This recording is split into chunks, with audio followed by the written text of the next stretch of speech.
says, don't become a person, a Muslim, who lives their life taking Allah for granted in such a way that they live. Then, when they reach a certain point in life and they say, you know what, I want to become close to Allah now, they're going to look in their heart and they're going to find that their iman is not there.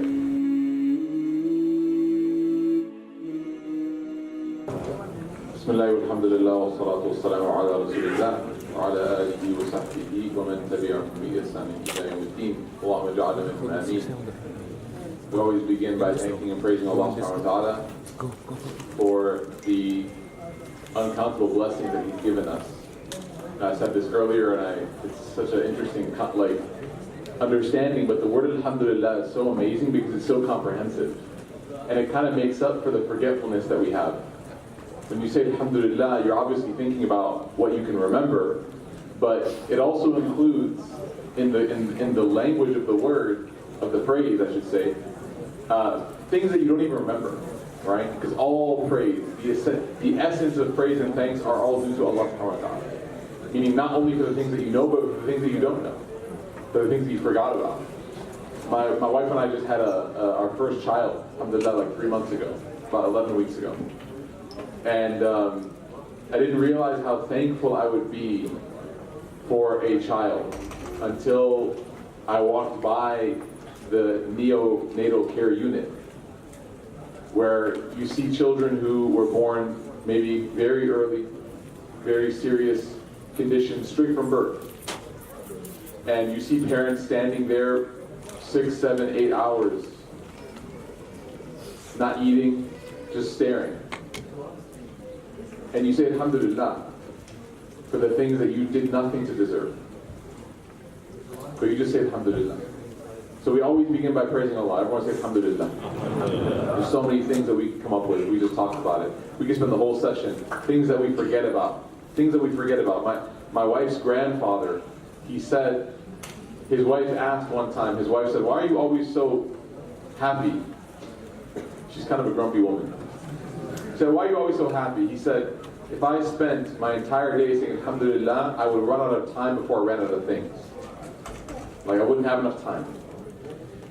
I wanted to just share some, just really brief, I read something recently, it's just really rattled me.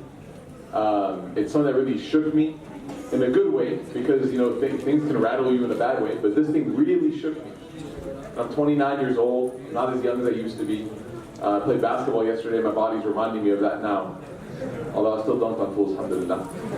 Not done, but definitely got him in his eye. But something really rattled me. And you know what's interesting is like when you're younger, Sheikh, I mean you probably realize this as well, and also checking out. When you're younger, you kind of like search for the inspiration. Like you kind of like, it's almost like a hive. You fiend for the, you know, that iman moment where you're like, wow, like you read some like aqwal of a great scholar, and it just like rattles you, and seeking knowledge can be confused with seeking like that feeling, right? You just want those statements that are going to really just give you that. So then when you start really studying what Sheikh Abdel Nasser was talking about, when you make the jump from inspiration seeking to education seeking, and trying to seek knowledge, and getting together with a teacher and making that relationship, you start to read things and then you realize that the inspiration that you thought you found, you hadn't even scratched the surface, dude. Because all the true inspiration was like underneath the layer that you were just stuck at. So I was reading something with my college university halaqah that I do once a week. It was a statement by an Egyptian scholar whose name is Ibn Ata'illah. Some of you may be familiar with him. He's a very reflective person, just thought a lot about religion and life, and he thought about different ways to sort of articulate it and say it in a very simple way. And he said something that at first, it really confused me. And I think it's going to confuse you too. That's kind of Ibn Ata'illah's like hallmark. But it made a lot of sense actually when I thought about it. And he said, don't be super scared. Don't be super careful. Like, don't be overwhelmed by the major sin. Be overwhelmed by the minor sin. And you're like, first you hear that, you're like, that doesn't make sense, because major sin is clearly greater in terms of effect, consequence, all of the above. But his point was actually really amazing. He said, because the major sin is so heavy on the heart of a believer, no matter what level they're at, that the person instantly remembers to repent. Like when they make a major mistake, you instantly, astaghfirullah, right? You feel like that regret, that remorse, that guilt, it instantly sets in. He said, but the minor sin is the one that you should fear, because that's the one where you neglect the tawbah or the istighfar after you do it, because you've already registered it as being minor. It's not a big deal. And he said, it's very interesting because he's talking about this thing that a lot of us are going through. You know, some of us are younger than others. But generally, everyone in this room has some element of youth to them. And one of the things about youth that's great is the ability to move on. The ability to forget and move on. Right? To have a short-term memory.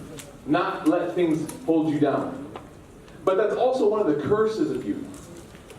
Is that you don't remember things that you did, and so it doesn't really register. The weight of the deed doesn't really hit you. And then he draws this beautiful metaphor, right? And he says, the person who doesn't remember the small sin. I want you guys all to think of a small sin that you do. Don't say it, but just think. What's a small sin that you do? Right? And just take a second. He said that the person who does this sin, whether it's backbiting, right, which is a major sin, okay, or whether it's something that we register as a minor sin, but basically a person who sins continuously every day without like registering it, he said, they're like a person on a journey in a desert with a water skin. A water skin is like a water bottle, right? It's like something that just holds your drink.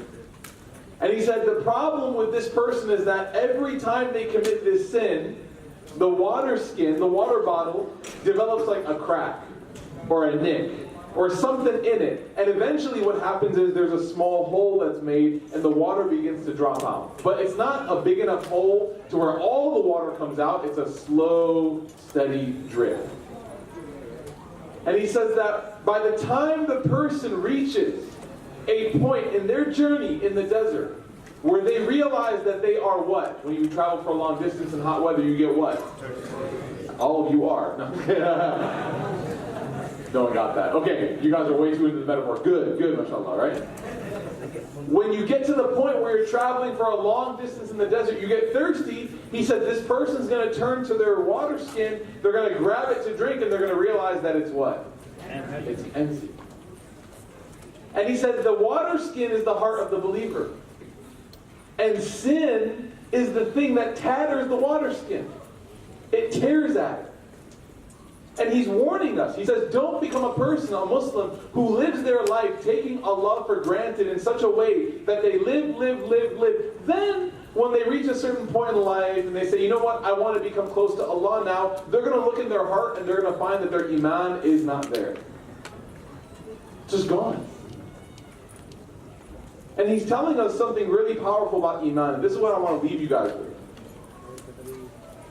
Guidance is not in your control. Iman is not something that we control. We don't decide when we want to start being mu'min. We don't have a light switch that we say, okay, you know what? I was lit, alhamdulillah. Last 5 years were turned. Now I'm going to turn to Allah. Right? Like that's not how things work with Iman. Iman is a gift. Hidayah, guidance, shares the same root word as the Arabic word gift. Hadiyah. It's literally like you don't do anything to earn this. This is Allah's providence. This is Allah's choice. And the ones that Allah has told us He bestows it on, right? He's given us sort of like, He's told us you can't do anything to obtain it. I give it to people, but if you want it, here's what you can do for me to give it to you, is be sincere.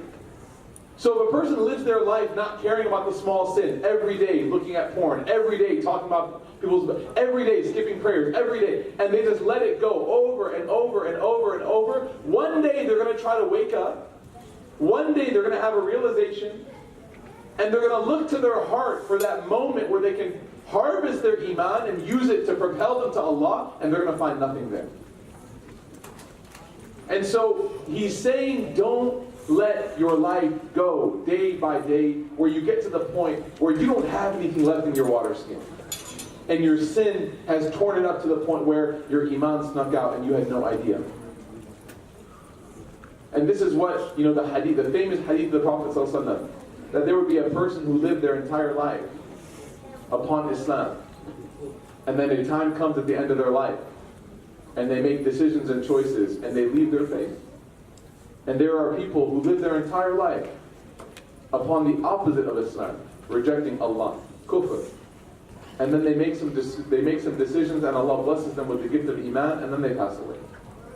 It's scary stuff, brothers. I don't want anyone in here to think, oh, I don't commit major sins, I'm good.